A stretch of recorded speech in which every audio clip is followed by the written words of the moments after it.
tratan, que estudian, ¿cómo se llama? Problemas relevantes del país. ¿Ah? Y tratan de hacer, finalmente, hacer políticas públicas. Bueno, espérense un momento, ya. Primero, la declaración de intereses. En realidad no tengo conflictos de interés que declarar. Aquí está el financiamiento de CONICYT, de la iniciativa Milenio, y también de un programa de cooperación entre la Universidad de Chile y la Universidad de Lovaina, que duró en realidad un año, pero de ahí establecimos una red de colaboración que sigue hasta el día de hoy.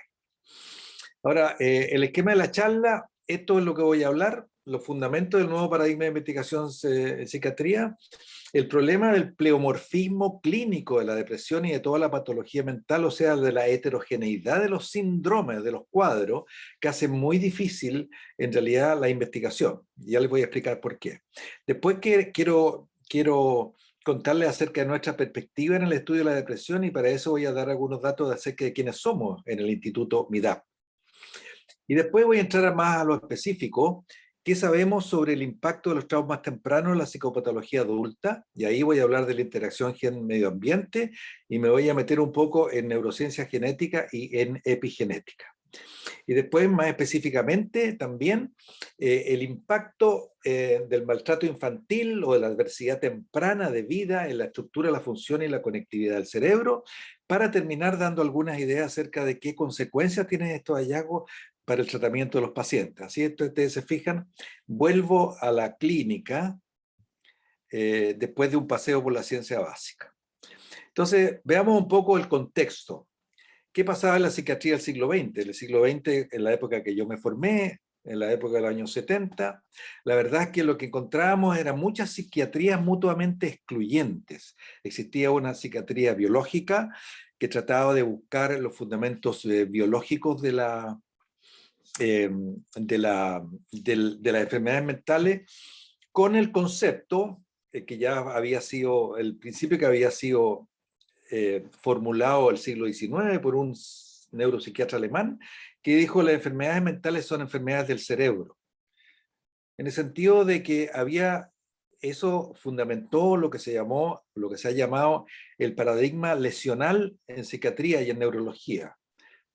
O sea, una persona que tiene algún infarto cerebral o tiene algún traumatismo, se lesiona algún sector del cerebro, y entonces se ve cuál es el efecto de eso en el comportamiento, en la conducta o en la aparición de fenómenos patológicos.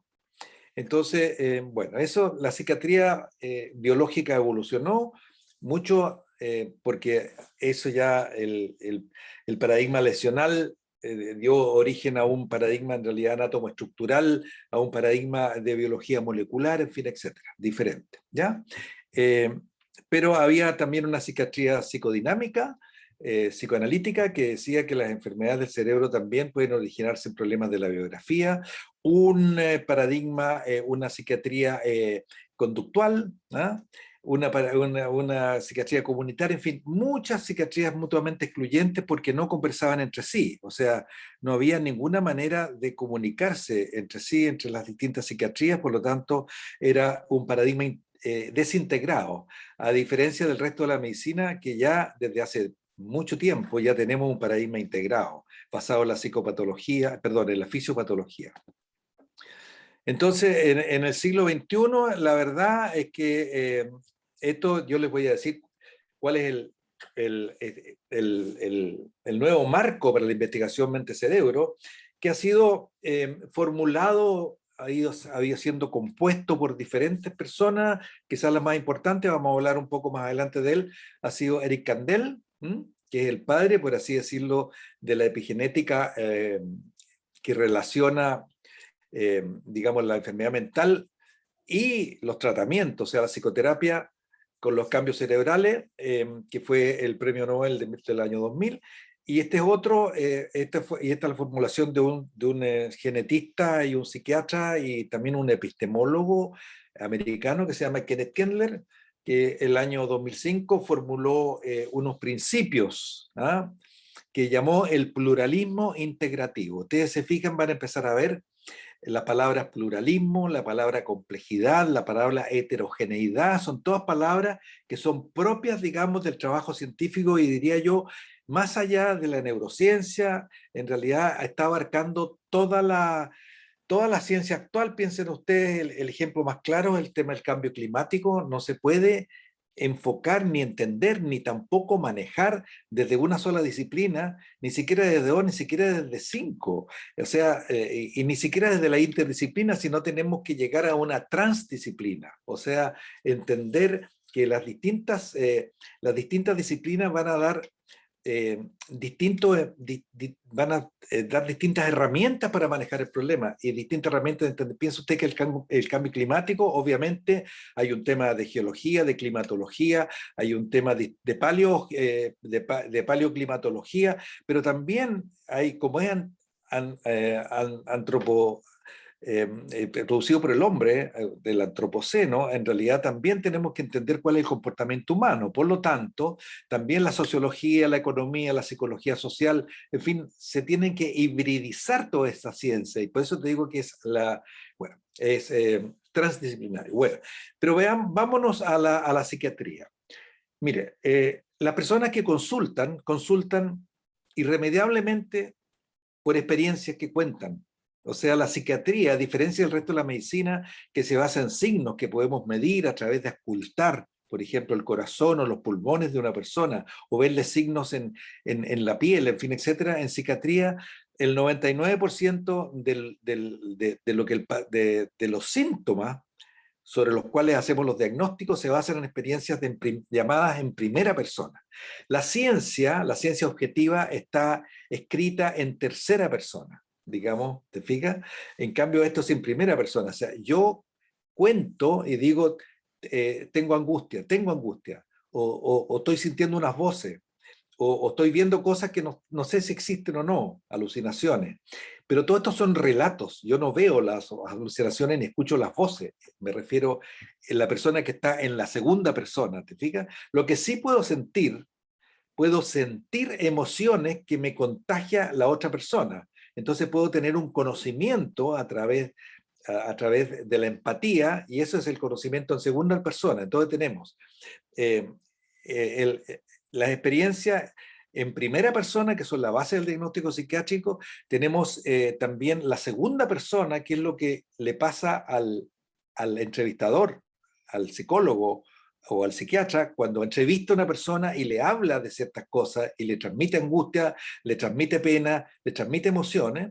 Y tenemos el diagnóstico en tercera persona, que es el diagnóstico que uno hace a través de las investigaciones, como la que ustedes han escuchado todo este último tiempo, digamos todos estos días, son en tercera persona, pero son estadísticas, son basadas en los promedios, en fin, etcétera, pero no hablan de una persona en particular, hablan de grupos, hablan de variables generales. Entonces el tema, y lo vamos a ver, es cómo podemos usar ese conocimiento para el tratamiento o el manejo de una persona concreta y singular. O sea, ahí lo que está involucrado es cómo podemos traducir estos conocimientos de tercera persona a la primera y a la segunda persona. ¿Me entiendes? Ya. Ahora, el dualismo entre mente y cerebro, ese otro principio, el segundo principio del nuevo marco, es falso. O sea, mente y cerebro son la misma cosa, aun cuando no se puedan estudiar con la misma metodología, porque el cerebro se puede estudiar precisamente a través de la ciencia objetiva, pero la mente hay que estudiarla a través de los significados. La mente nos habla de sentido, nos habla de relatos. Entonces el tema es cómo relacionamos nuevamente la ciencia, los datos de la ciencia con los datos de la hermenéutica. Eso ha sido el problema desde Descartes para adelante, ha sido muy difícil. Sabemos que es falso, sin embargo, no es fácil descubrir o inventar, y hay algunos científicos chilenos que han hecho mucho al respecto, inventaron un método que permita hacer una ciencia también que considere la primera y la segunda persona. Me estoy refiriendo a Francisco Varela, que fue el padre de lo que se llama la neurofenomenología.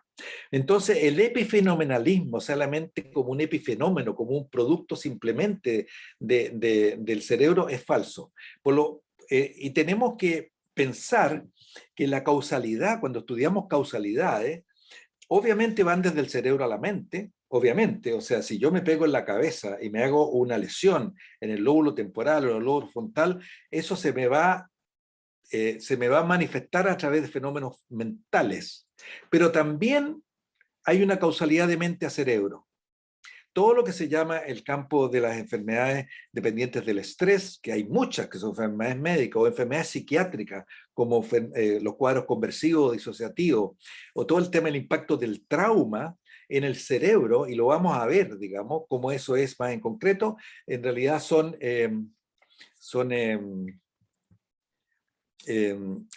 una causalidad también real. Y voy a tener que ir más rápido porque me doy cuenta que no me va a alcanzar el tiempo. Ahora, los trastornos psiquiátricos son trastornos complejos, y vamos a ver qué significa esto, te fijas desde el punto de vista teológico, o sea, concurren muchos ámbitos, muchas series de causas de distintos niveles de abstracción. Bien, por lo tanto tenemos que pasar de una batalla de los paradigmas, en el sentido de que peleaban los psicoanalistas con los biológicos, con los comunitarios, para abarcar la complejidad de los fenómenos con modelos explicativos que sean empíricamente rigurosos, pero que sean a veces epistemológicamente pluralistas. Aunque vamos a tener que aceptar reduccionismos parciales por mucho tiempo, porque ya. Por lo tanto, aquí te fijas, los pasos que proponen, me quedo con el último. Además de hacer la investigación que hacemos siempre, tenemos que hacer un esfuerzo para pasar de la explicación en tercera persona a la comprensión en primera persona, lo que les dije. Ahora veamos esto con el estudio de la depresión. Tenemos un problema muy difícil con la depresión, y esto en realidad es generalizable a prácticamente todos los problemas de salud mental. Y el problema es que son pleomórficos, que significa que tienen muchas apariencias, muchas maneras de manifestarse. En realidad son cuadros distintos. Entonces, ustedes ven la depresión, aquí hay un libro que habla sobre eso. Nosotros hemos sacado, este es un libro de hace unos 10 años, nosotros hemos sacado un libro más reciente, eso lo voy a mostrar. El tema es que la depresión, eso que llamamos depresión, que todos ustedes conocen, que intuyen, que saben de qué se trata. Sin embargo, si yo les pido que lo definan más en detalle, me van a dar al menos algunas de estas que están de esta lista, digamos, porque puede ser un diagnóstico psiquiátrico, puede ser, y ahí en el diagnóstico psiquiátrico tenemos distintos tipos, tenemos depresión mayor, trastorno bipolar, distimia, ciclotimia, etcétera, y otros más. Puede ser la respuesta a una tragedia como la muerte de un familiar. Entonces la persona pueden decir, sí, estoy deprimido porque se me murió, qué sé yo, mi mamá o mi papá. Puede ser la expresión de una forma pesimista de ver la vida. También le llamamos depresiva a estas personas que son siempre como andan siempre pesimistas, en fin, etcétera. Puede ser un estado emocional transitorio, todos tenemos derecho, y de hecho a veces amanecemos bajoneados y decimos, no, me siento mal, estoy deprimido. Puede ser también un estado subyacente, que aunque no le llamemos depresión, pero podemos diagnosticarlo a quejas como la fatiga, la debilidad, la falta de energía, el insomnio, dolor de espalda, dolor de cabeza, y otra persona nos puede decir, oye, estás deprimida. Paula, estás deprimida. Puede ser también la respuesta o la expresión de una condición médica subyacente. Hay ciertos tratamientos, hay enfermedades como el hipotiroidismo que se manifiestan como si fueran depresiones. Y también, y eso es más reciente, y ustedes ven en el último estallido social, en el estallido social se vio muy claramente, en realidad se dijo Chile está deprimido. Y se convirtió, la depresión se convirtió en rabia. También es una expresión de malestar sociocultural. Y esto pasa que desde el punto de vista más estricto ahora de ver cuál es la validez del concepto, del constructo de depresión, nos vemos que es muy heterogéneo. Hay una heterogeneidad teórica. La verdad es que los estudios muestran de que con los criterios diagnósticos que tenemos en los diagnósticos que actualmente en boga, que son el DSM, o la clasificación internacional de enfermedad, hay por lo menos 227 combinaciones posibles para enfermarse. Ustedes comprenderán de que eso es demasiado como para poder trabajar con eso. Sin embargo, es lo que tenemos.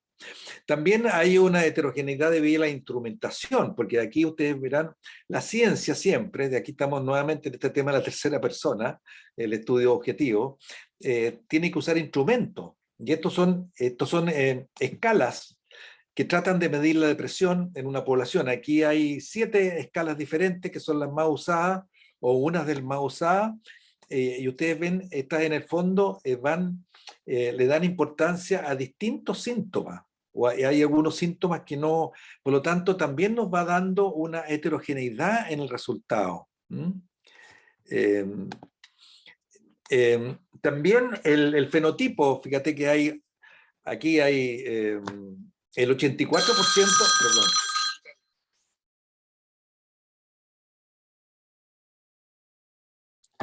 Ya, también son muy diferentes fenotípicamente. Bueno, además, en los estudios de una cosa que se llama Network Analysis, nos muestra que la centralidad, o sea, cuáles son los síntomas más importantes en los distintos, en los distintos escalas, nos dan centralidades muy diferentes. ¿Te fijas? Ya.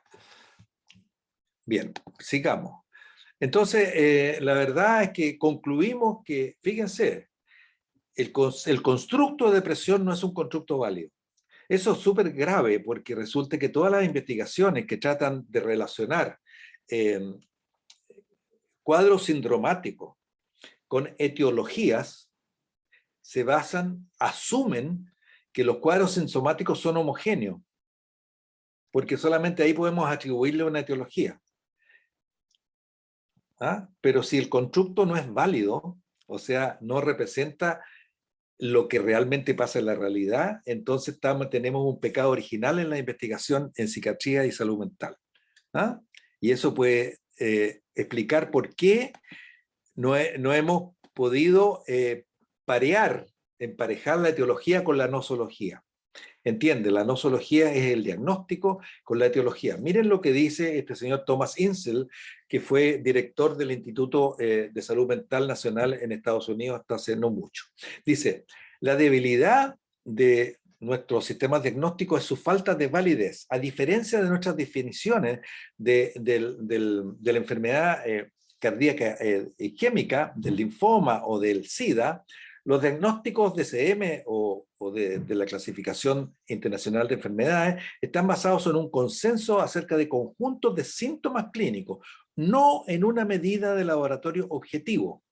En el resto de la medicina esto podría ser equivalente a crear sistemas diagnósticos basados en la naturaleza, por ejemplo, del dolor de pecho o de la cualidad de la fiebre. Estamos lejos de eso, ¿no? De hecho, el diagnóstico basado en los síntomas, que alguna vez fue común en otras áreas de la medicina, ha sido ampliamente reemplazado en la última mitad de siglo, y en la medida que hemos entendido que los síntomas solo rara vez indican la mejor elección de tratamiento, la mejor indicación de tratamiento. Y ese es el problema, ¿se fijan? Entonces, la tarea del siglo XXI, ¿te fijas? Precisamente es poder entender, y ustedes ven acá, dice una cita, la biología del siglo XX triunfó, efectivamente hizo mucho, a causa de que se focalizó en el análisis intensivo de los componentes individuales de los sistemas biológicos complejos, o sea, usando la navaja de Occam, llamada así, empezó a atomizar y a estudiar lo más simple. Sin embargo, el problema está en que los fenómenos mentales no permiten desagregación. Son demasiado complejos. Por lo tanto, el siglo XXI, la disciplina del siglo XXI debe focalizarse crecientemente en el estudio de los sistemas biológicos completos, tratando de entender cómo las partes componentes colaboran para crear un todo. ¿Te fijas? Esa es la diferencia. Entonces ahí estamos, de hecho, dice, los sistemas biológicos integrativos son tan rigurosos o pueden ser tan rigurosos y cuantitativos como la biología molecular. La única diferencia es que acepta que la causalidad va de arriba hacia abajo, de los niveles altos hacia los niveles bajos, o sea, de la corteza, por ejemplo, o del medio ambiente, o de la mente hacia el cerebro, o de la corteza hacia la subcorteza, etcétera, etcétera, y de ahí también hacia el cuerpo, y también de abajo hacia arriba. ¿Me entienden, no? Ya. Esa es la diferencia. Tenemos que no perder lo que este señor, además eso ya está pasando ya. Ahora lo que se propone en este nuevo paradigma es encontrar dimensiones funcionales que sean como un terreno medio, que puedan ser estudiados biológicamente en tercera persona, pero también puedan ser estudiados psicológicamente, o sea, con hermenéutica. Por ejemplo, la sensibilidad al rechazo. Por ejemplo, la ansiedad de separación. Hay una serie, y ese es lo que se llaman los fenotipos intermedios, que son los... Ya, entonces, ustedes ven, el tema entonces está que nosotros tenemos diferentes niveles de explicación etiológica en depresión y otras patologías, diferentes teorías, diferentes modelos, diferentes disciplinas. Aquí hay un modelo ya más antiguo, aquí hay 7 niveles, pero la verdad es que en este momento podemos decir que hay unos 15 niveles que estudian la depresión, desde la genética abajo hasta los rasgos psicopatológicos, pasando por la neurología, la bioquímica, la fisiología, la teoría del aprendizaje, la conducta social, etcétera, etcétera. El problema es que todos estos niveles interactúan entre sí, pero no sabemos mucho sobre estos niveles de interacción. O sea, hay una cantidad de loops, de bucles, digamos, de arriba hacia abajo. O sea, la genética va afectando la neurología, va afectando la bioquímica, va afectando la fisiología y el aprendizaje. Y todo esto, a su vez, van afectando la genética, la neurología, la bioquímica. Y entonces eso hace a la complejidad. ¿Te fijas?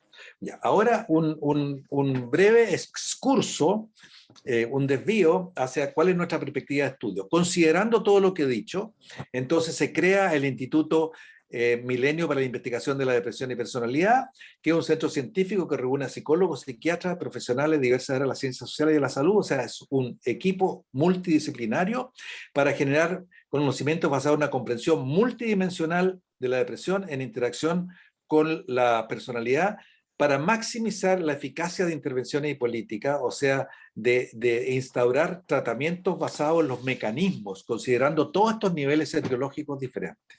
O sea, ya, y aquí está nuestra historia, digamos, estamos entre el 2014, no importa eso, venimos de distintas, estamos trabajando en los años 90 en realidad en esto, y el año 2014 empezamos con este instituto. A mí se me traba de repente esto, ya. Ahora, estos son los objetivos científicos globales, son los mismos: generar un conocimiento científico que permita maximizar las intervenciones mediante la identificación de mecanismos de cambio que nos conduzca a una buena prevención primaria, secundaria y terciaria, generar capital humano. Por eso ustedes son importantes, digamos, tenemos muchos estudiantes en nuestro instituto, y eso tenemos que difundirlo en la sociedad, tenemos que hacer políticas públicas, etcétera, etcétera. Ahora somos 188 investigadores a esta altura, de distintos, ustedes ven, desde investigadores asociados hasta investigadores asistentes, estudiantes de distintos niveles. Y el presupuesto, aquí ven, hemos tenido en estos años, son 3,5 millones de dólares, hemos gastado en diferentes cosas. Bueno, ¿qué es lo que hemos hecho científicamente durante estos primeros 5 o 6 años? Hemos mapeado el territorio de la depresión en Chile, anidada en el funcionamiento de la personalidad. ¿Y por qué depresión?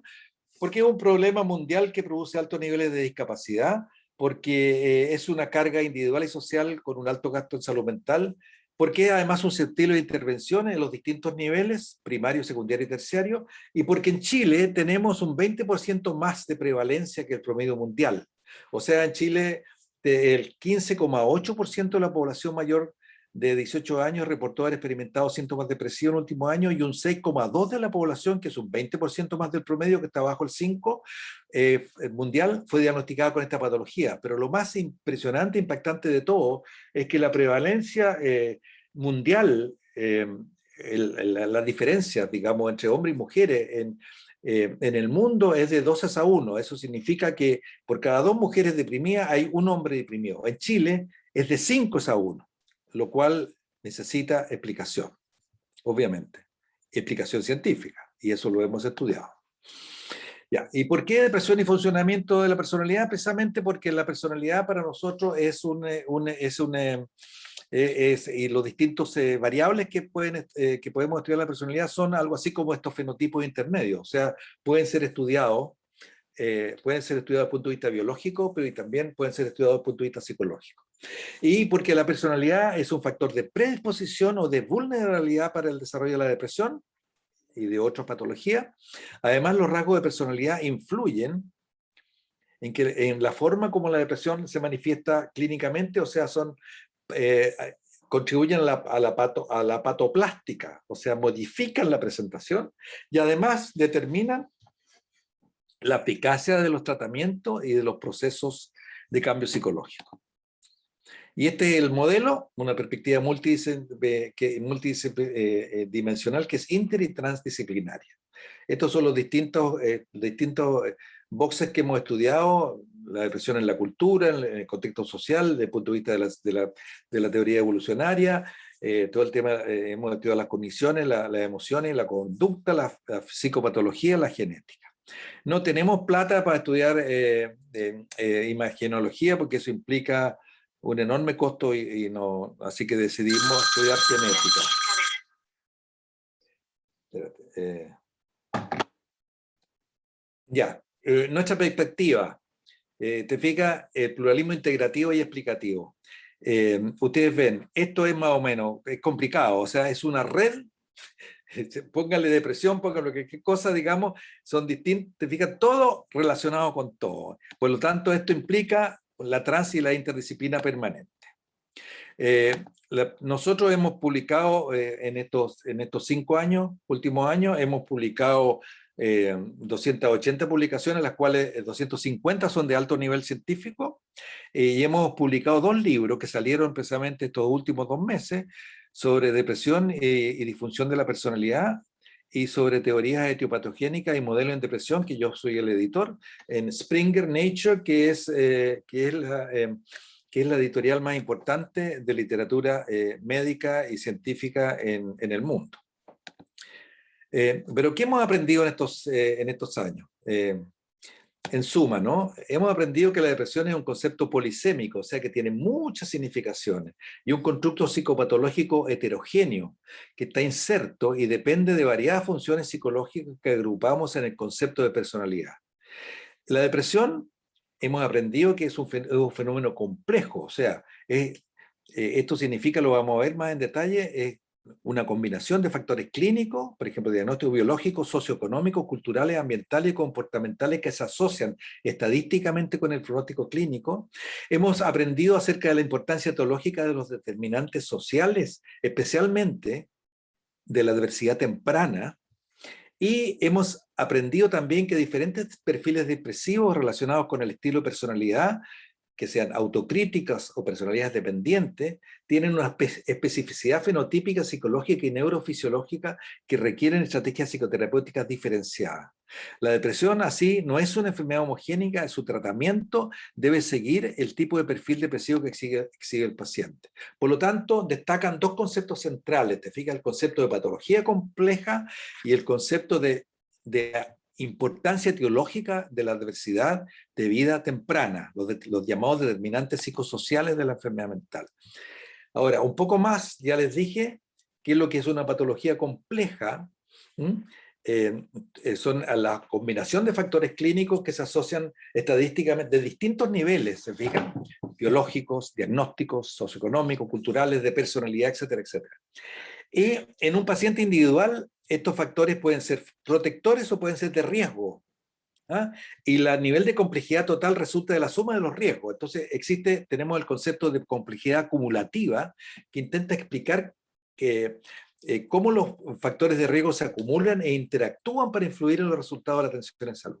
Entonces, los factores de riesgo clínico, socioeconómicos y culturales complican los resultados de la atención en salud porque perturban el equilibrio entre lo que se llama la carga alostática, o sea, el conjunto de dificultades que tiene que enfrentar una persona, el conjunto de demandas cotidianas, también las demandas de autocuidado y la capacidad de ese mismo paciente para satisfacer esas demandas alostáticas.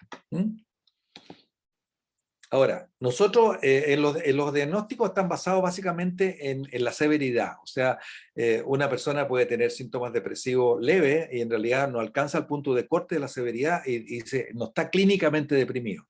Pero nosotros creemos que es importante asumir el concepto de complejidad. La severidad puede estar incluida dentro del concepto. El concepto de complejidad nos va, de severidad simplemente es cuánto la persona sufre, o cuánto la persona está discapacitada, pero no nos habla nada acerca de la complejidad del contexto, de los factores psicosociales o de otros factores causales de contexto. Por eso más bien abrazamos el tema de la complejidad. Ahora, entonces al tema de la relevancia etiológica de la diversidad temprana, porque de ahí vamos a devenir en el tema de la epigenética. Disculpen que les haya dado toda esta introducción, pero yo creo que es importante porque ustedes tienen que saber que todo este trabajo no surge de la nada, y todo este conocimiento surge de la creación de grupos científicos que trabajan y que tienen financiamiento, que están en las universidades, etcétera, pero además que están escrutando la realidad de todos los psiquiatras y los psicólogos clínicos. Entonces veamos un artículo del año 2016 sobre los efectos del maltrato infantil sobre la estructura y función y conectividad del cerebro. Mire, aquí hay un artículo más reciente, del año 2020, o sea, el año pasado, del equipo de Charles Nemeroff, que es un psiquiatra biológico que ha trabajado en el tema desde hace ya como 30 años. Y vean lo que está destacado. Dice, un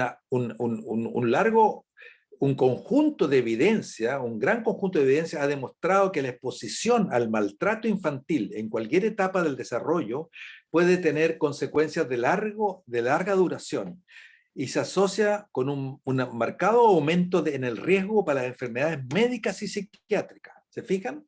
O sea, esto es... Y habla de las consecuencias clínicas devastadoras.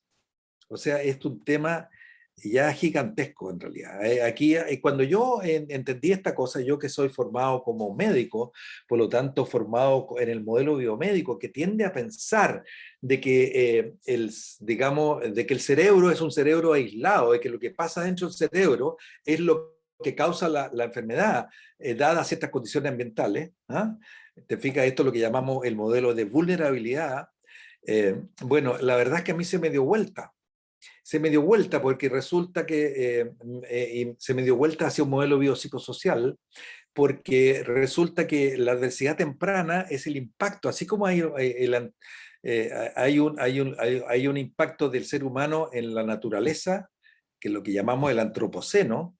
Bueno, aquí también estamos hablando de lo mismo, es el impacto del medio ambiente humano en el cerebro, que es el que produce la vulnerabilidad que después nosotros los médicos consideramos como de un cerebro aislado. El cerebro no está aislado, el cerebro se forma, sí y solo si hay relaciones humanas de apego suficientemente buenas en el origen, digamos, en la etapa temprana del desarrollo. ¿Qué entendemos por trauma temprano? Es un concepto amplio y que incluye experiencias estresantes o traumáticas que ocurren durante la infancia y la adolescencia. O sea, el trauma temprano se extiende hasta los 18 o 19 años, ¿te fijas? Como la violencia familiar, la separación de los padres, la falta de comida, refugio, amor. Y los estudios infantil incluyen a menudo actos de abuso físico, sexual, emocional y episodios de abandono físico y emocional. Ahora, ¿qué sabemos? ¿Qué dice la literatura? Que la exposición a una o más experiencias infantiles adversas, que son las ACE, experiencias infantiles adversas, relacionadas con el abuso, representa el 54% del riesgo atribuible a la depresión de la población. O sea, si hacemos un estudio estadístico y queremos estudiar cuál es la importancia de los factores de riesgo asociada a esa depresión, a ese cuadro que vemos en una población determinada, vamos a descubrir que el 54% del riesgo atribuible de la depresión tiene que ver con experiencias infantiles. O sea, es una población traumatizada. Y eso aumenta al 67% y al 64% en el caso de estudiar el ámbito etiológico, etiopatogénico, en intentos de personas que presentan intentos de suicidio, que pueden ser también depresivos, o que son drogadictos. Ustedes se dan cuenta, ¿no? Hay otro dato: la exposición a 5 o más experiencias adversas infantiles se asoció con un aumento de 5, 3, 10 o 17 veces más en el riesgo de recibir como adulto una prescripción de un medicamento ansiolítico, antidepresivo, antipsicótico o estabilizador del ánimo respectivamente. Y esto también es impactante: los individuos expuestos a 6 o más experiencias infantiles adversas tienen una reducción de 20 años de su vida útil. Impresionante. Ahora, nuestros estudios. Con un proyecto Fondesit de hace un par de años atrás, nosotros investigamos alrededor de 700 estudiantes universitarios de la Universidad de Chile, de la Facultad de Medicina y de algunas facultades de la UFRO de Temuco, y encontramos lo siguiente. Fíjense.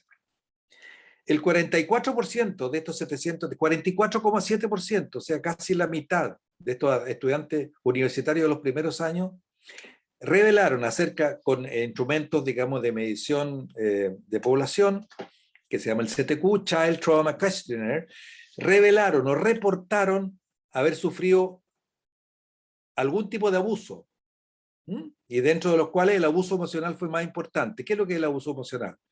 Chiquillo mierda, si tú sigues portándote mal, te vaya a ir de la casa, te voy a abandonar, etcétera, etcétera. Ninguneo. El abuso físico, el abuso sexual fue un poco menor, pero también relevante. Y la negligencia física también y emocional también fue importante, pero el abuso emocional fue lo más importante. Vean ustedes. Ya.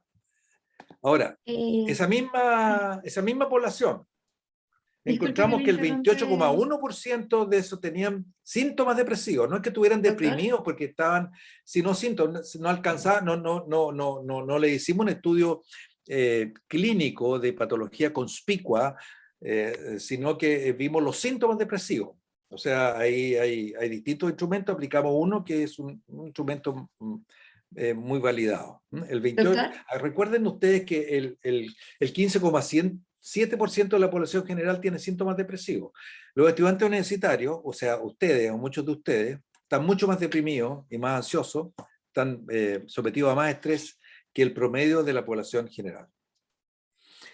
Y miren, esto es lo más interesante, lo que descubrimos, que hay una relación, esto es una correlación nomás, entre el nivel de trauma, de abuso emocional y el promedio. O sea, mientras más deprimido estaba ese paciente, o esa paciente, ese estudiante, porque no son pacientes, población general, no clínica, encontrábamos que reportaban más niveles de trauma. Y lo mismo pasó con el abuso físico, lo mismo pasó con el abuso sexual, con la negligencia emocional, con la negligencia física. O sea, en todos los aspectos del trauma encontramos una correlación positiva y significativa entre sintomatología depresiva y trauma. Ahora, veamos ahora población clínica, una población de 100 pacientes bipolares tratados en Valparaíso. Esta es la investigación de uno de mis alumnos de doctorado, Ulises Ríos. Ustedes ven ahí todo el equipo que trabajó en eso. ¿Doctor? En esa población, el 64% de los pacientes bipolares eutímicos, o sea, que no estaban, reportó tener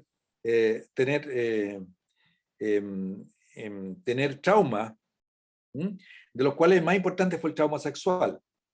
Ahora, en una investigación alemana con pacientes tratados con psicoanálisis, terapia psicoanalítica, pacientes crónicos refractarios al tratamiento, pacientes crónicos graves,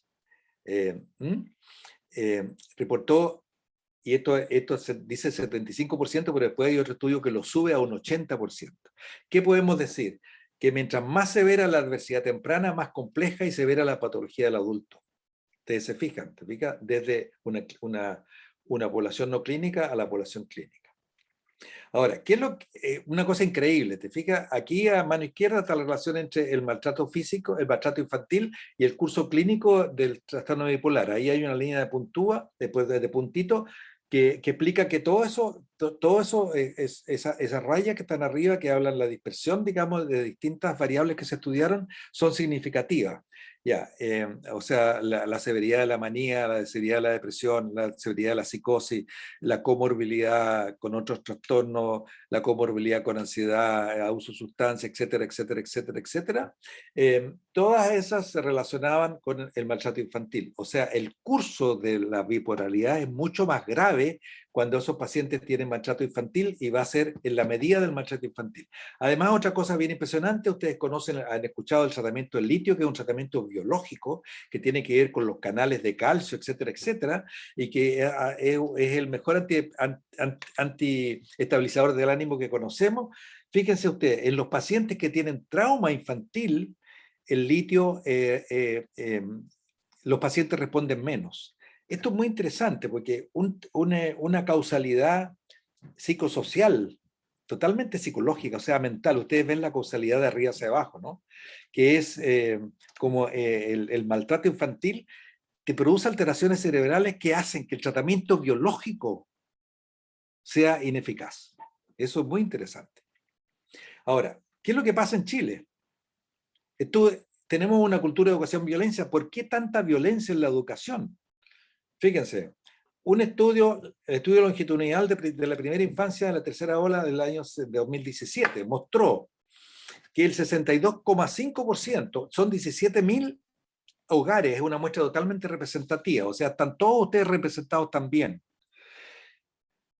O sea, casi 2/3 en realidad, o más de 2/3, casi 2/3, ¿sí? De los padres actuales reconocen educar a sus hijos con un método violento o disciplina, de los cuales la agresión psicológica es la más importante. O sea, yo les puedo asegurar de que la mayoría de ustedes han sido educados con violencia psicológica. Es bien importante toda esta cuestión, ¿eh?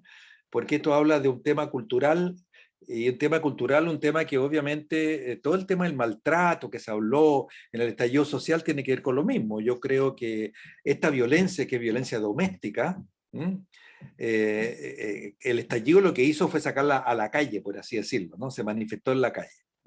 Ya.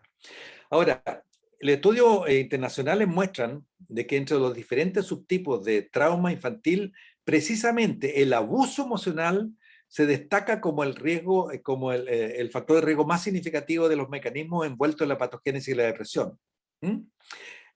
Después siguen en importancia el abuso sexual y la negligencia física.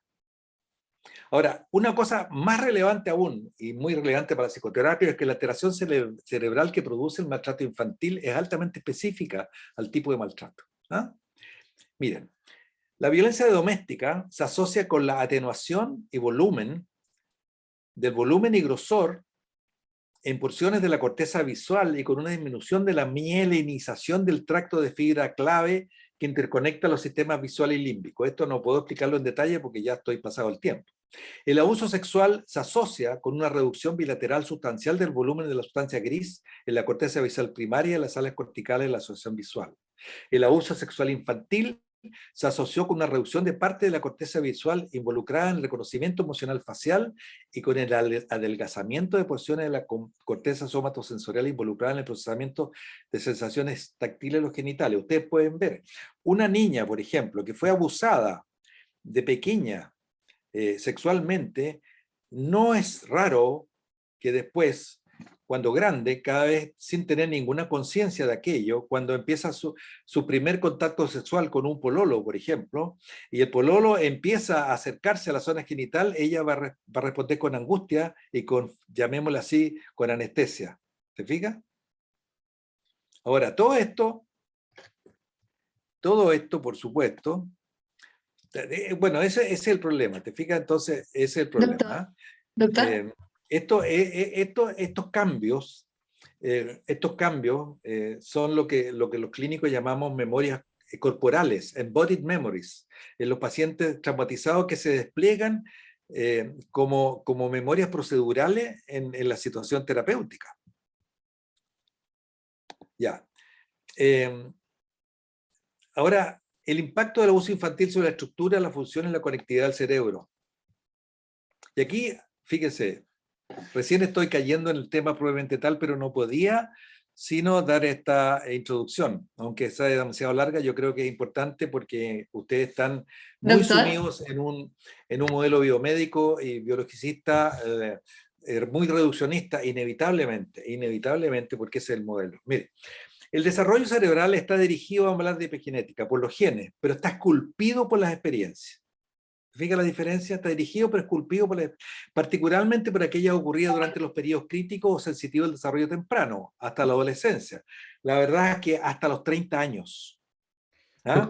Doctor Juan Pablo Jiménez, Bien, pero sin embargo, ¿me escucha? no es Doctor, el ¿me evento escucha? objetivo el que tiene impacto epigenético, eso lo sabemos, sino la experiencia subjetiva de tal evento. O sea, una persona o dos o tres personas pueden asistir al mismo choque o al mismo evento traumático. Sin embargo, la reacción va a ser muy diferente porque ese hecho objetivo externo va a ser procesado de diferente manera por la mente de estas distintas personas. Y es eso lo que modifica la expresión de los genes. Hay un estudio que inaugura un campo emergente que llama la genómica social humana. doctor, Dale, Paula, doctor, dale. doctor, no sé si nos escucha. Doctor. Eh, doctor, ya estamos en la hora, entonces, Ve, de repente me, sí, uf, tuvimos que silenciarlo un segundo porque estábamos hace tiempo intentando avisar y ¿dónde ya me quedé estábamos ahora? en tiempo. Doctor, ¿nos escucha o no? Mira, entonces aquí hay un modelo de unos neurobiólogos, en fin, etcétera, que demuestran cómo el medio ambiente social modifica, pero fíjese, no modifica el cerebro directamente. Nosotros estamos acostumbrados a pensar la modificación del cerebro. Modifica primero, llega la modificación a través de todo el sistema nervioso autónomo y del sistema inmunitario, modifica la expresión de los genes. Y estos genes son los que a su vez producen proteínas y conducen el desarrollo del cerebro. ¿Me entienden? El asunto es mucho más complicado de lo que nosotros suponíamos. Y eso es el tema de la epigenética, ¿te fijas?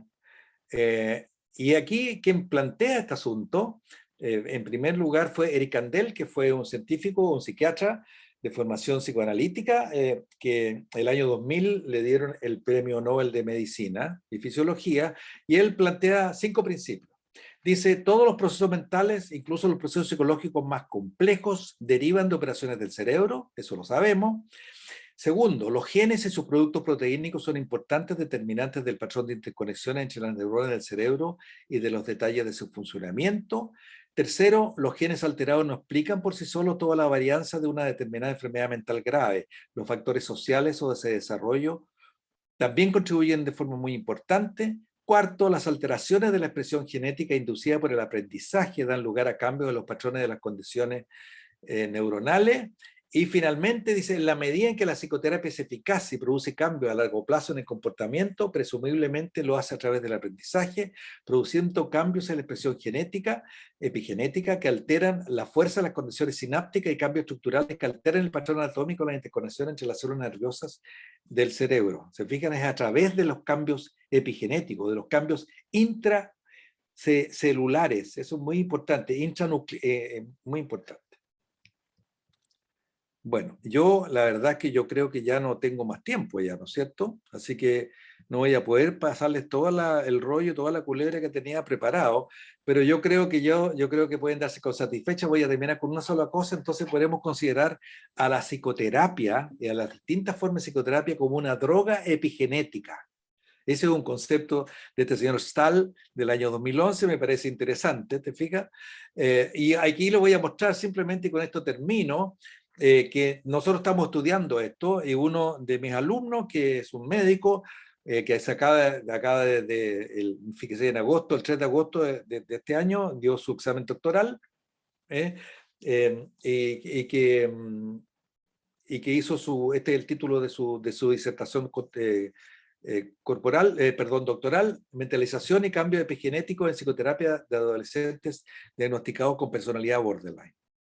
Ustedes ven acá digamos, la epigenética, o sea, la clausura de los... se han estudiado muchos mecanismos de clausura de los genes que hacen que estos genes no se expresen, o sea, el ambiente clausuraría algunos quietos a través de la modificación de histona, a través de una serie de temas de transcripción, pero también el que más estudiado es lo que está aquí arriba, que es la metilación del DNA. Y entonces es lo más fácil de investigar y lo que más se ha investigado. Y eso fue lo que investigó la metilación de un gen que es el FKBP5, hay miles de genes, que es un regulador, se sabe que es un regulador de la sensibilidad del eje hipófisis pituitaria adrenal, que tiene que ver con la sensibilidad al ambiente, o sea, tiene que ver con el estrés, la sensibilidad al estrés. Bueno, se estudiaron, la muestra fue muy pequeña en realidad, pero aún así porque las tesis doctorales tienen ese problema del poder estadístico, no pueden, además con la pandemia, etcétera, etcétera. ¿Y qué es lo que encontró? Bueno, en primero encontró de que la psicoterapia mostraba un cambio significativo de los síntomas. Son psicoterapia de 6 meses, ¿no? Si no son más, una vez por semana o a veces 2 por semana. Después mostró también de que era un cambio significativo, que esta es una medida de la derecha también significativo en uno de los instrumentos usados, que es el Psychotherapy Outcome, el OQ. También el nivel de mentalización, que es una variable psicológica. Se fija, aquí estamos haciendo investigaciones multiniveles. Una variable psicológica que habla de la capacidad de la mente para manejar la regulación de los impulsos, la regulación emocional, que es una de las características que está alterada en los pacientes limítrofes, tienen baja mentalización. Aumentó la mentalización, aun cuando no fue significativa, porque ese nivel de significación no es suficiente, pero también eso lo podemos atribuir que era muy baja, muy pequeña la muestra. Pero otra cosa más interesante aún, que el nivel de metilación de este gen FKBP5 en realidad disminuyó de manera significativa, 0.04. ¿Te fijas? Cambio fue significativo. Y además, el cambio longitudinal disminuyó más cuando las personas tenían más trauma. Fíjense, o sea, aquí hay una relación entre psicoterapia y trauma. Es lo que queríamos probar. Estamos probando las tesis de Kandel. Ya. Entonces, y otra cosa más interesante aún, habían algunos que respondieron a la psicoterapia y otros que no respondieron a la psicoterapia en esa muestra, pequeña muestra, y sin embargo, los que respondieron a la psicoterapia eran los que tenían trauma y ellos fueron los que disminuyeron más la metilación de ese gen, ese DNA.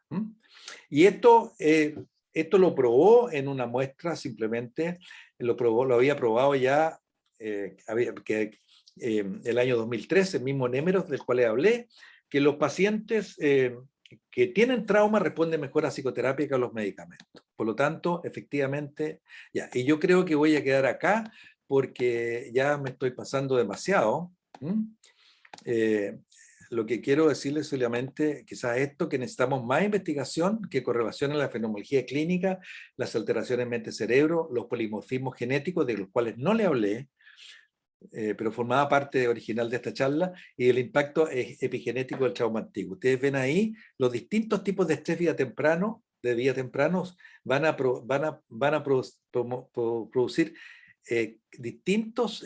producir distintos cambios epigenéticos en distintos genes, pero esto va a estar mediado por los polimorfismos que esa persona tenga, que son los moderadores, digamos. Además, los eventos vitales recientes también van a modificar, y eso va a producir perturbaciones específicamente cerebro que y de eso tampoco hablé, se van a aparentar, se van a mostrar a través de alteraciones en la cognición social, o sea, en la manera como nosotros percibimos a los demás.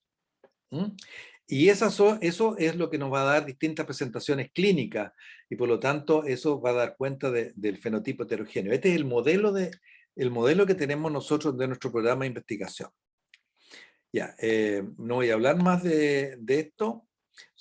Aquí simplemente hay cómo distinto en esta muestra de pacientes bipolares con el rol de moderación del mismo gen, cómo se asoció el trauma infantil con la cognición social, o sea, pacientes bipolares que habían tenido abuso emocional, por ejemplo, tenían un aumento, o sea, confundían las caras neutrales en los test de reconocimiento de emociones con caras rabiosas y con caras miedosas, los que habían tenido abuso físico, y confundían las caras neutrales con caras penosas, apenadas, etcétera. ¿Te fijas? Entonces consideramos que todos estos son datos importantes porque nos permite hacer lo que nosotros llamamos una psicoterapia personalizada.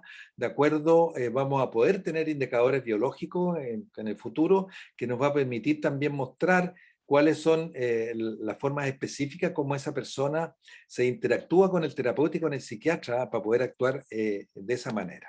Bien, entonces lo que queremos nosotros aquí sería otro modelo, plantear una psicoterapia basada en el trauma para reducir el impacto del estrés de vida. Ustedes ven, este sería el modelo general, el trauma a través del impacto epigenético, el trauma infantil produce un aumento de la sensibilidad, el cual después en un estrés determinado, en un evento traumático externo, se produce la depresión o cualquier trastorno mental de distinto tipo.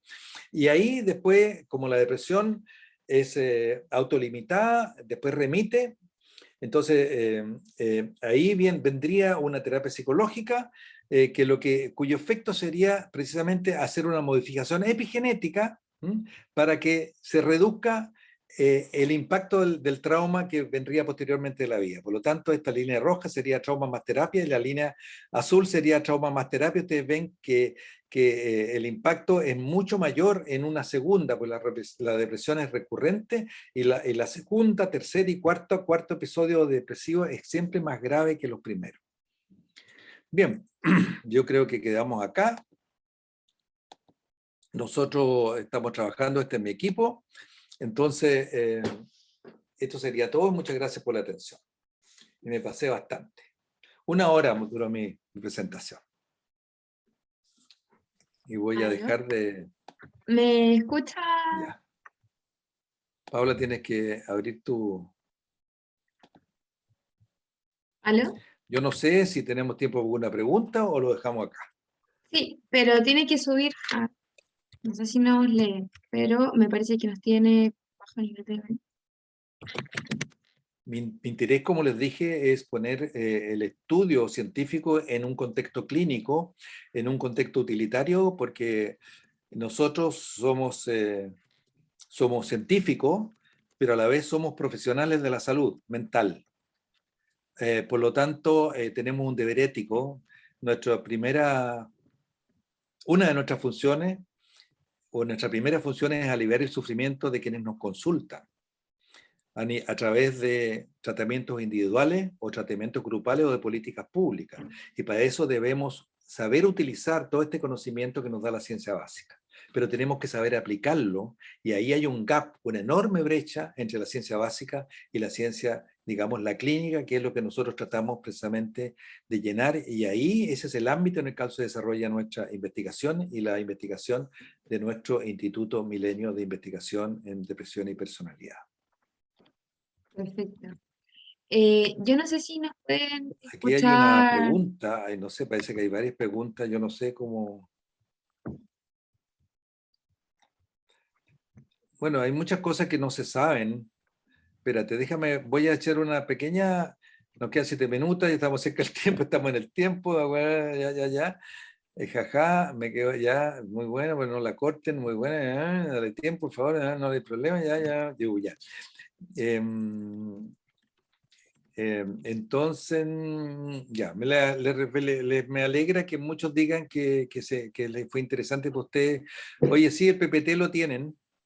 El PPT lo tiene Andrea Ravi, el PPT completo en realidad, más completo. Espérate. Se habla mucho del rol de la serotonina, de la depresión. Mira, fíjate que casi no hay estudios sobre eso.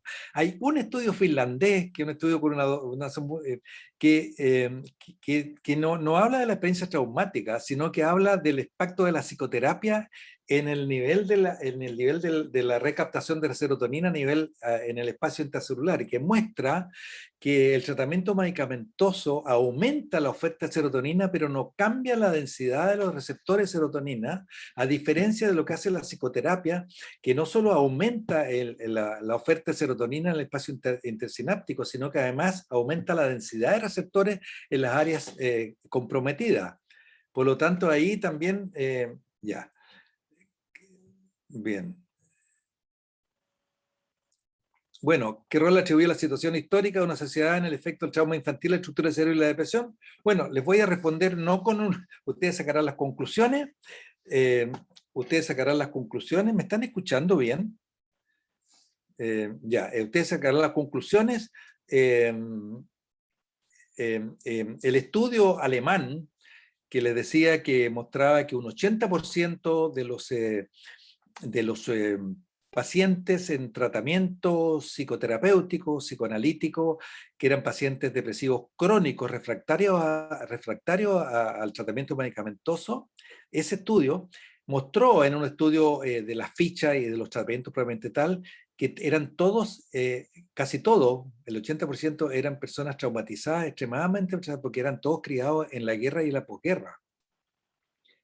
Segunda Guerra Mundial, que fue un desastre, ¿te fijáis? Entonces fueron niños traumatizados por la situación social. Bueno, imagínense el trauma de la dictadura, imagínense el trauma de la pobreza, imaginen eso, es permanente. Y eso explica por qué la verdad es que la depresión y otras enfermedades mentales se distribuyen heterogéneamente también en nuestra... Oye, ¿por qué no lo escucho? Ya, muy bien. Tiene el volumen bajo. Ya, bueno, ya se me acabaron las preguntas del chat. No sé si hay más. O quedamos acá. Doctor, no nos escucha usted. Espérate. ¿Sabes el problema? Tenías razón, Paula. A mí se me había desconectado el parlante. Uf. No. ¿Ahora nos escucha? Ahora la escucho bien. Discúlpenme, Sí. lo que pasa, me No se pasa... preocupe. No hay problema. Sí, antes, en verdad, necesitaba hablarle por lo del tiempo, porque me había avisado el tiempo, pero las personas de la charla, o asistentes, estaban diciendo que no tenían problema con que la charla siguiese, así que por lo mismo no lo interrumpimos y dejamos nomás que continuase. Ahora que sí nos escucha, estábamos intentando ver las preguntas, pero como justo usted las vio en el chat, Sí. no hay problema. Eso sí, hay una pregunta de cómo se puede colaborar con su centro, de Pamela Illescas. Me parece que justo levantó la mano. No sé si tiene otra pregunta aparte de esa, Pamela. Puedes abrir tu micrófono. Muchas gracias, doctor. Súper interesante la charla. Y bueno, la pregunta va en cómo se puede colaborar desde como investigador o ayudar en el centro que usted tiene. Pero la otra pregunta tiene que ver precisamente con lo que hablaron de la serotonina. Estaba viendo un estudio por mi unidad de investigación de personas que tienen que tomar decisiones ante, por ejemplo, tres contextos diferentes, uno donde hay premio, castigo y otro que es neutral, en un juego de cartas. No hay nada tan terrible, en el fondo ganan o pierden simplemente, ¿ya? Dinero. Y se estudia, por ejemplo, personas con una escala de hipomanía más alta respecto a personas normales. Y se encontró que las personas que tenían, aparentemente, todavía falta una muestra más grande, hay que analizarlo mejor, pero las personas que tenían escala más alta tenían tasas de aprendizaje de Rescorla-Warner, no sé si se acuerda de esa, bueno, de esa regla, ¿no es cierto?, del aprendizaje conductivista, pero aplicando esa norma tenían tasas de aprendizaje más bajas, que en realidad yo me lo explicaba más bien como con alguna alteración de neurotransmisores o neuromodulación, y precisamente la serotonina me llamó bastante la atención, si podría ser un mecanismo que explicara que, por ejemplo, en contextos de castigo, las personas con hipomanía tienen una respuesta como menos o menos intensa ante esas situaciones, que puede ser por lo que usted estaba explicando, por un condicionamiento previo en la infancia. Ya, está bien. Oye, espérate, puede ser. Todas esas cosas que tú dices son puras conjeturas porque no hay investigaciones al respecto.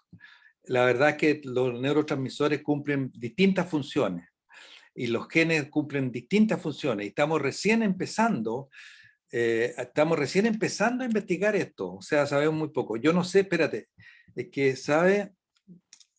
a ver cómo me perdí acá, porque cómo comparto yo esta... Estoy Hay compartiendo, una ¿no? No. opción, no, hay una opción Estoy abajo que dice ¿Ah? compartir pantalla. Hay una opción Espérate, abajo, ¿dónde estoy aquí? En el Zoom, aquí. Espérate, sí, voy a compartirle esta. ahí se Ya, está aquí compartiendo. se ve, mira, yo le voy a decir lo que sabemos, porque como te digo, no sabemos todo, sabemos alguna cosa de los bipolares nomás. Te fijas, sabemos, y los estudios han mostrado, que hay un patrón caracterizado en los pacientes bipolares por un alto distrés empático y una baja respuesta compasiva. Mira, hay que distinguir, siempre hablamos de empatía, pero la empatía no lo es todo. O sea, la empatía es la capacidad de ponerse en el lugar del otro, ¿no es cierto? No voy a hablar de la relación entre empatía y aprendizaje, porque son todas relaciones complicadas, pero es lo que sabemos. Los pacientes bipolares, cuando empatizan con otros, sienten un enorme estrés. O sea, frente al sufrimiento del otro, tienen mucho estrés. Y eso también hace que tengan una baja respuesta compasiva. Lo normal es que cuando nosotros empatizamos con el sufrimiento de otro, tenemos una respuesta que tiene que ver con la ínsula. Sentimos en nosotros mismos ese dolor que el otro nos transmite, ¿ah?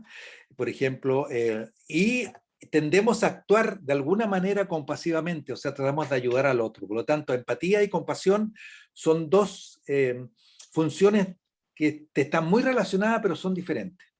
¿Ya? Entonces, por ejemplo, los psicópatas pueden tener mucha empatía, ¿te fijas? Pero no tienen compasión. O sea, pueden captar lo que al otro le pasa. Sin embargo, actúan fríos como culebras. Sí, sí sé que sufren mucho, qué sé yo, pero yo te mato igual. ¿Ah? Por eso que te has fijado tú que cuando alguien en las películas, alguien está, qué sé yo, no me mate, yo tengo hijos, para tratar de conmover al otro, ¿cierto? El psicópata dice, sí, sé que tiene hijos, pero no me importa nada que tengas hijos, te mato igual, ya. Entonces, lo que hemos visto, las investigaciones de una alemana, Singer, el año 2014, y el año 2003, te fijas, de que tienen un alta distrés empático y una baja respuesta compasiva. Ya, espérate. Espérate, pero es que aquí nuevamente tengo que... espérate, tengo que salirme de esto porque...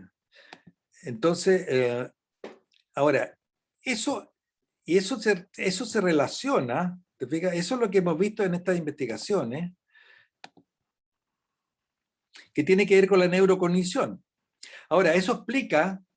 Entonces, estamos tratando, precisamente en los pacientes bipolares, de estudiar algunos genes y algunos polimorfismos que nos permitan, pero claro, por eso no le ponemos las pruebas que tú dices que son esas pruebas de juego, de juego son muy comunes, son estudios psicológicos.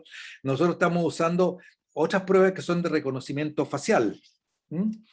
¿Te fijas? Entonces, ahí encontramos que hay una relación entre maltrato infantil y algunas cogniciones sociales desde el punto de vista cognitivo y el punto de vista afectivo.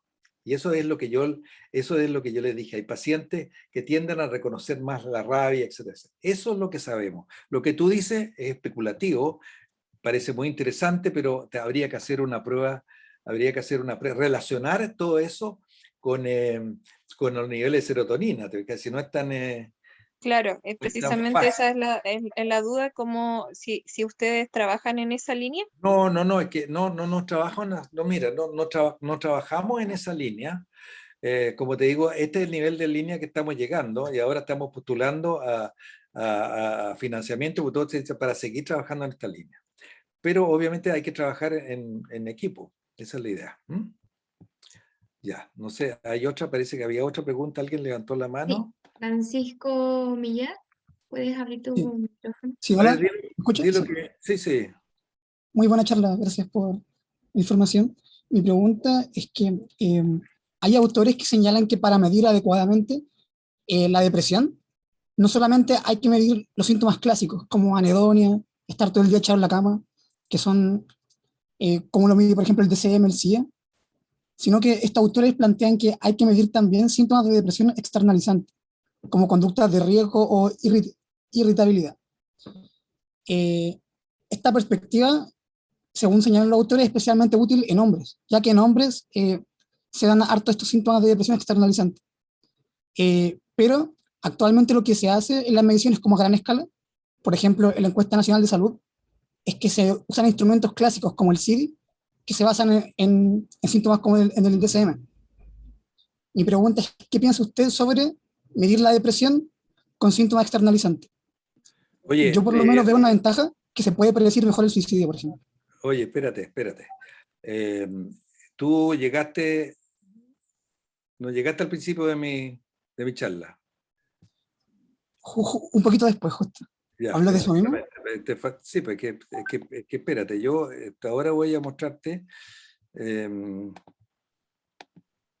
algo que tiene que ver con lo que tú estás preguntando. O sea, lo que yo dije que la depresión es una enfermedad muy heterogénea y que hay una heterogeneidad que tiene que ver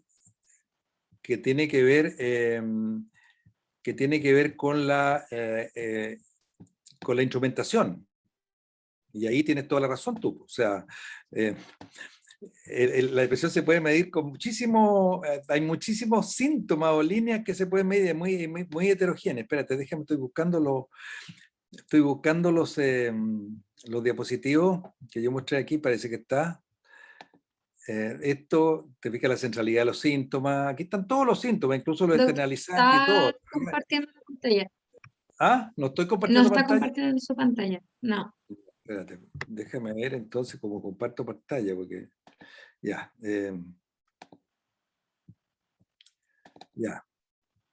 ¿Te fijas? Es heterogénea, teóricamente, es heterogénea debido a la instrumentación, es heterogénea en muchos sentidos.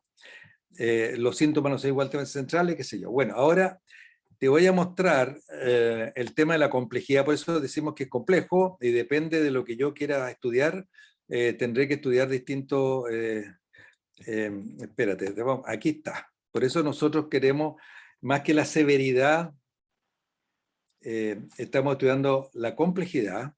Y hay un estudio, más bien no un estudio, es un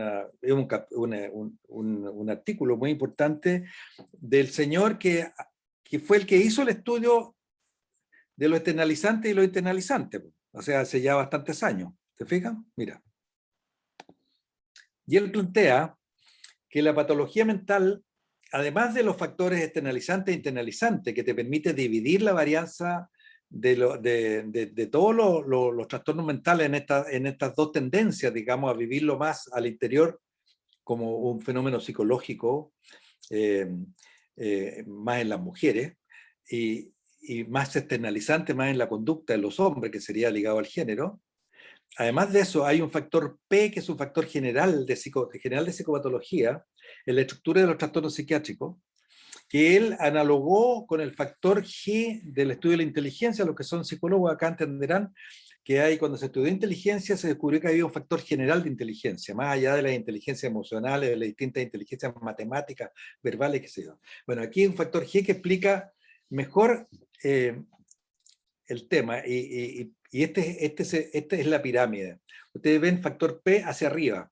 Mira, el factor P, muchos individuos manifiestan un breve episodio de un desorden individual asociado a un género. Y aquí están las mujeres con un estilo más internalizante y los hombres con un estilo más externalizante. Pero dice, un subgrupo, a medida que va persistiendo este trastorno mental, progresa a desarrollar un trastorno externalizante o internalizante crecientemente discapacitante, y ahí estará el riesgo suicida que tú estás diciendo, ¿no es cierto? Ya. Y dentro de este grupo, un grupo más chico todavía progresa a una elevación extrema del factor P, finalmente emergiendo con trastornos del pensamiento. O sea, por ejemplo, la depresión psicótica, que sería como más allá, digamos, sería más, bueno, ahora, ¿qué es lo que sabemos? Este es un factor P, es un factor estadístico. ¿Qué significado clínico tiene esto? Bueno, cuando decimos que una persona tiene un factor P muy alto, quiere decir que a él se suman una cantidad de factores etiológicos, en los cuales se tiene familia, bipolares, tendrá familias, personas suicidadas, tendremos una carga genética, descubriremos probablemente marcadores biológicos importantes, etcétera, etcétera, etcétera. Eso es lo único que te puedo responder acerca de lo que dijiste. Eso es lo que sabemos, ¿entiendes? Ya, sí, gracias. Y ahí tengo una última pregunta, o sea, un comentario. Si se midieran más los síntomas externalizantes, se equipararía más como la distribución de depresión entre hombres y mujeres. Porque si uno mide solamente como los síntomas clásicos, se acrecienta mucho más esta diferencia de que las mujeres tienen más depresión. Pero de repente podría haber como un subdiagnóstico de depresión. Sí, pero hay factores que hacen la diferencia, que tiene que ver, que son factores socioculturales, porque la verdad es que la depresión ha crecido básicamente en las mujeres en Chile, y hace la diferencia de 5 veces a 1, que es la proporción chilena, a diferencia de la proporción mundial, que son mujeres pobres y maleducadas. Y te pueden imaginar una mujer pobre y maleducada, o sea, maleducada en el sentido de que no ha tenido educación, que es la mujer que es hija que vivió en un ambiente de mucha privación, que no terminó el colegio, que tuvo mala educación, que estuvo pobre, que se fue de la casa, que quedó embarazada, que vive en los bajos de Mene, quedó embarazada cuando siendo adolescente, que tiene que trabajar como lavandera, que tiene que cuidar a sus hijos, que no los puede, en fin, etcétera, etcétera, etcétera. Y esos son factores psicosociales que tienen que ver con el género, pero no tienen que ver con lo externalizante internacional, tienen que ver con los factores, no tienen que ver con los rasgos psicopatológicos, tienen que ver con los factores etiopatogénicos. Por lo tanto, no creo que midiendo lo que tú dices te baste, hay que ampliarse, no se puede, o sea, el mirar solamente los síntomas, no importa que sean síntomas internalizantes o no, o internalizantes, no nos da cuenta de todo el fenómeno etiopatogénico. Tenemos que ir a entender esto desde muchos niveles etiopatogénicos, no solo los psicopatológicos. Muchas Sí. gracias. No Muchas sé si gracias. alguien tiene una última pregunta, sino para ir cerrando. Carla, ¿puedes abrir tu micrófono? Sí, ¿ahí se escucha bien? Sí. ¿Sí? Ya. Bueno, primero muchas gracias por esta charla que nos dio. Me gustó mucho el enfoque que da de multidisciplinaridad y con como todos los retos que aún quedan por hacer en cuanto al diagnóstico. Mi pregunta va relacionada a lo que nos decía sobre las alteraciones neurobiológicas, o sea, estas alteraciones que existen en la cognitividad, en conectividad entre áreas o corteza, que eran dependientes al tipo de maltrato o abuso sufrido en la infancia. Algo así pudiera ocurrir también con los mecanismos epigenéticos, es decir, si tipos de traumas específicos gatillarían una activación específica de metiltransferasas o algo así, ¿pudiera existir así como esta relación o no Claro, sería? perfecto, es una buena hipótesis. Lo que pasa es que probarla es otra cosa. Otra cosa es con guitarra. O sea, tendríamos que ser capaces de asociar un tipo de trauma específico dentro de todos estos diferentes traumas con una alteración epigenética, o sea, probablemente con algún tipo de gen que tenga que ver con, o sea, habría que ver, por ejemplo, esas metiltransferases, qué sé yo, habría que ver cuál es la función, la función que tiene a nivel cerebral y la función que esa función cerebral, cómo se manifiesta a nivel psicológico. O sea, hay varios pasos que hay y hacer una asociación y para eso hay que tener una enorme creatividad. Estamos bastante lejos de esos niveles todavía. Pero como hipótesis y como especulación es muy válida. Ya, muchas gracias. Ahora sí parece que Ya. no hay más preguntas Sí. y también respetando los tiempos. Para usted, bueno, quisiera dar las gracias en nombre, ¿no es cierto?, de CEIC y de AEN. Y muchas gracias también a todos los participantes que se mostraron muy interesados. La verdad es que fue una excelente presentación. Ojalá hubiésemos tenido más tiempo, ¿no es cierto?, para compartir más, porque es un tema muy, muy interesante. Y como usted decía al principio, es pasar un poco la posta con los conocimientos. Así que muy feliz de tenerlos acá en nuestra jornada. Ya, oye, yo quiero agradecerle a usted por la atención, para mí es muy estimulante y ahora les voy a pedir una cosa que yo haga siempre en las clases, que es una cosa que les va a parecer insólito, pero quiero que todos saquen que quiero verlo a todas y a todos, y quiero que hagamos un aplauso a la Paula o a la sociedad esta y a todos nosotros, que nos aplaudamos porque es una manera de estar por lo menos un ratito en conjunto, así que por favor saquen, conecten conecten las caras y conecten ¿cómo se llama? El audio y aplaudamos. ¿Le parece? Ya, la, Muchas aplauda, gracias. la Paula va a dirigir el aplauso. Muchas gracias. Bueno, ahí me parece, no tiene la cámara, pero no hay problema. Así que ahí estamos.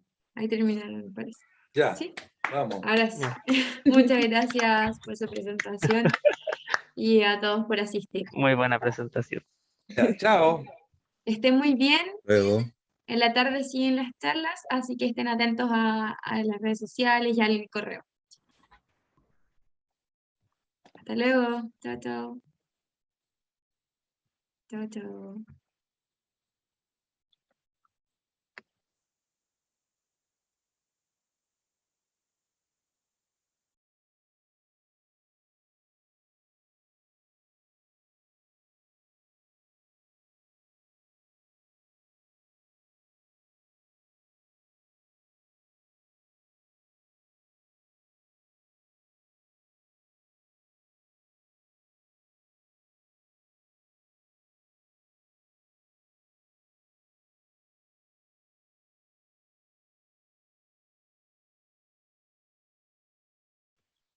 María Gracia, Julieta, Miguel, Ricardo y Lisette.